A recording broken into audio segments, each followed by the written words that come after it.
Hi, this is Paul Taylor from Truckers Justice Center. I want to talk today about mitigation of damages.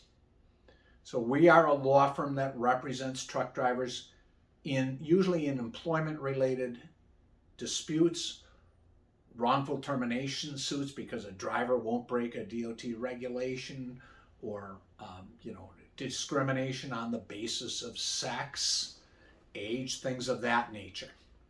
So if you have a claim of any type in any lawsuit where you're seeking to get money, it could be a breach of contract claim, which typically we don't mess with those too much unless it's an owner-operator lease dispute. But when you have a claim, a personal injury claim, a breach of contract, an employment claim for wrongful termination, you have a duty to attempt to mitigate damages. So what does mitigation mean? It means in the context of an employment-related suit where you're wrongfully fired either as an owner-operator or as a company driver, you need to look for substantially equivalent work. Think of this as an analogy. Suppose you are injured in an auto crash. You're minding your business. You're driving your Subaru or your Ford Escort or whatever you're operating through a green light at an intersection. You're paying careful attention, and a drunk driver driving 90 blows through a red light and T-bones you and injures you. Great claim on liability.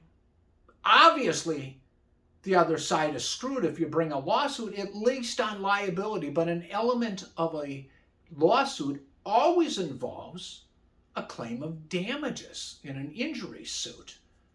So you can't sit back and bleed in that auto crash and say, well, I'm not going to go to the doctor, or I'm not going to follow the doctor's advice, or I'm choosing not to go through the physical therapy recommended by my doctor.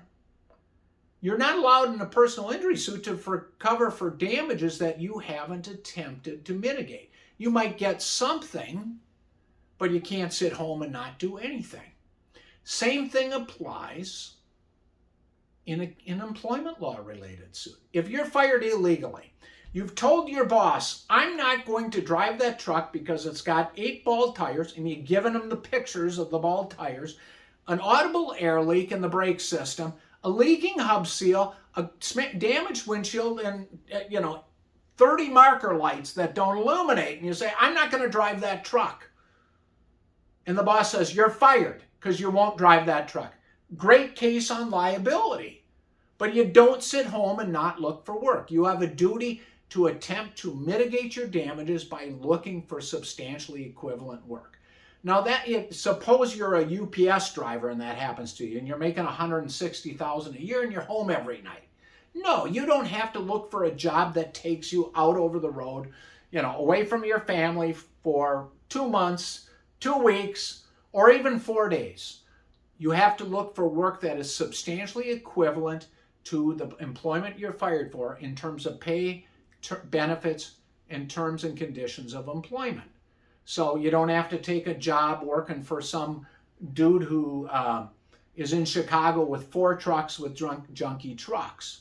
If you have a job that kept you out over the road for 6 weeks, you've got to look for something that's at least as on that level or better.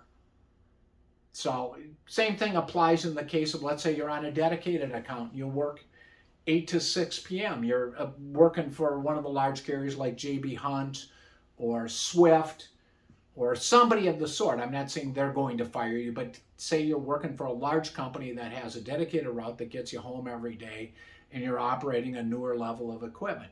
You don't need, if you're illegally fired by a trucking company, to go, look for a job that's not substantially equivalent, but you need to look for a substantially equivalent job. We get a lot of cases where a driver is asked at his deposition, well, aren't there lots of trucking jobs out there? Well, yeah, but it may not be substantially equivalent to the job you had, which doesn't mean you need to go take a lease purchase job. You need to eat when you get illegally fired because lawsuits are not completed overnight, but you need to look for substantially equivalent employment if you are legally fired and can't turn down something that is substantially equivalent. I mean, you can, but it would cut off your damages at that point. You don't get to sit home and hope you win your lawsuit and you're get all that back pay for sitting home for 2 or 3 years. And a lawsuit can sometimes take that long. So that is a brief summary of the duty to mitigate in employment law cases. Thanks for watching.